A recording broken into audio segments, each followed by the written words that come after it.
coach, c'est Smalker. Prêt pour un tournoi de Smash Ball. Comment ça, vous savez pas de quoi je parle? Bon bah, refaisons un tour des règles. Coach Battler se joue de 1 à 4 joueurs. C'est un jeu de draft de cartes, mixé avec de l'auto-battler. Ouais, je sais, c'est normalement du jeu vidéo, mais on a réussi à le mettre sur la table. Le but, c'est pas compliqué. Défoncez vos adversaires pour avoir le plus gros score à la fin du tournoi. Pour ça, va falloir recruter une équipe avec vos crédits et l'améliorer à chaque tour. Ensuite, vous envoyez votre équipe affronter votre adversaire. On compare les stats et on a un gagnant. Pas compliqué, non? Bon, voyons un peu la mise en place. Ok. Oh.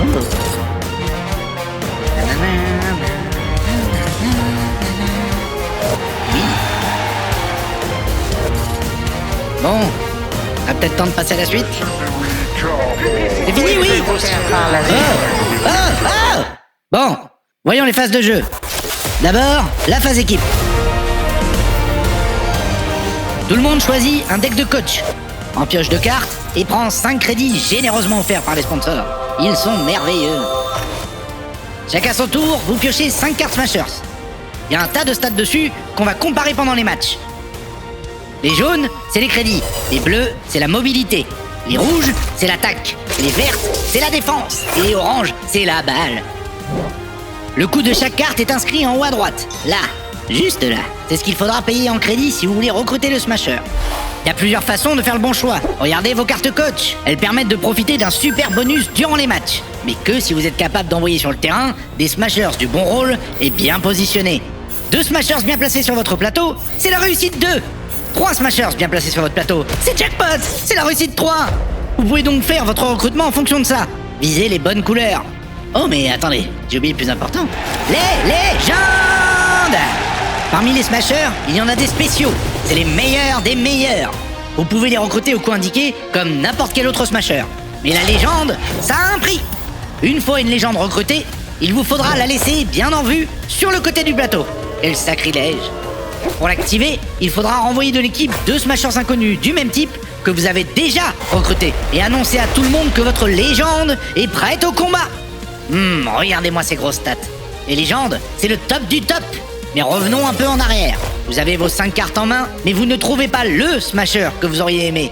Pas de souci, vous pouvez une fois, et rien qu'une fois, en jeter à la défausse autant que vous le voulez, et vous en repiochez le même nombre.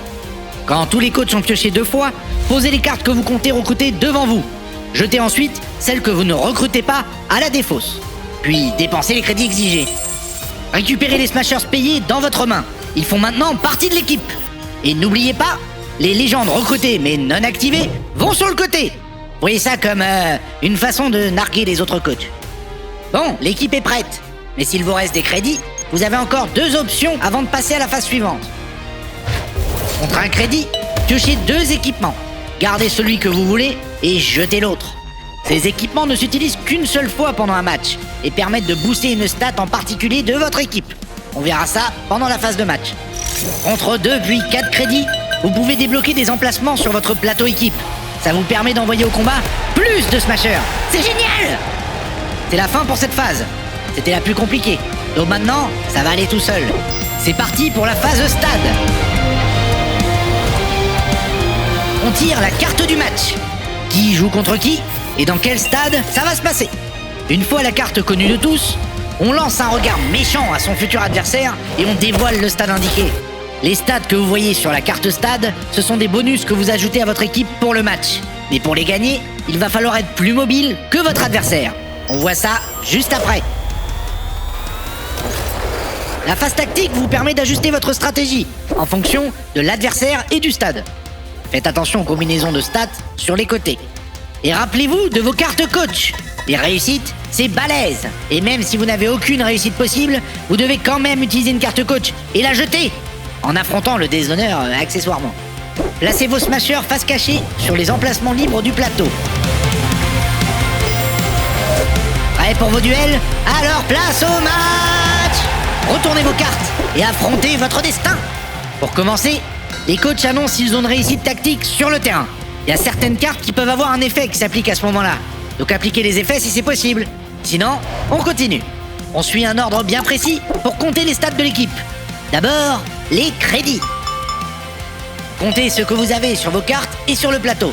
C'est avec ces crédits que vous recruterez des smashers supplémentaires au prochain tour. Si vous recouvrez des crédits bonus sur le plateau, vous ne les gagnez pas. Non, non, non. Bon, on va maintenant voir quelle équipe est la plus rapide. Comparez votre mobilité. L'équipe la plus mobile prend les jetons boost du stade qui vont lui servir pour le match en cours. En cas d'égalité, personne ne prend les jetons. Ce serait quand même dommage. C'est tout pour la mobilité. Avant de passer à la suite, on va revenir un peu sur les équipements. À chaque fois que vous allez comparer une stat comme la mobilité durant le match, vous pouvez jouer un équipement si vous en avez un. Mais attention, vous ne pouvez en jouer qu'un seul par match. Alors réfléchissez bien. Ah oui, c'est vrai, vous verrez qu'il y a des trucs particuliers avec les équipements. Certains ont un montant en crédit indiqué sur la carte. Il faudra le payer au moment de jouer l'équipement. Et certains équipements ne sont pas des boosts de stade, mais des sabotages. Ils permettent d'annuler un équipement joué par l'adversaire. Bon, passons maintenant à l'attaque et à la défense. Les deux stats se jouent en même temps. Un coach annonce son attaque et l'autre sa défense, et vice-versa. On compare les stats et on voit quelle équipe prend un KO ou pas. Si une équipe est encore debout, elle gagne le match qui se termine immédiatement. Mais si les deux équipes se mettent une raclée, alors le match s'arrête. Match nul. Si les deux équipes sont toujours debout, on passe au bal. Comme pour le reste, on va voir quelle équipe a la plus grosse stat. Là, c'est pas compliqué. La plus grande valeur détermine le gagnant. En cas d'égalité, c'est le match nul. Le match est terminé. Vous connaissez maintenant les résultats. Le ou les gagnants obtiennent 2 points. Les matchs nuls obtiennent 1 point chacun. Et bien sûr, les perdants n'ont rien. 0. Reportez les points gagnés sur la piste des scores des plateaux équipes. Jetez les jetons boost, récupérez vos smashers et piochez une nouvelle carte coach. Vous avez terminé le tour. Si aucun coach n'a atteint au moins 8 points, alors commencez le prochain. Le tournoi s'arrête aussi après 6 matchs. Alors faites en sorte d'avoir le plus de points si ça arrive. On a fait le tour, littéralement. Alors éclatez-vous et smashez bien!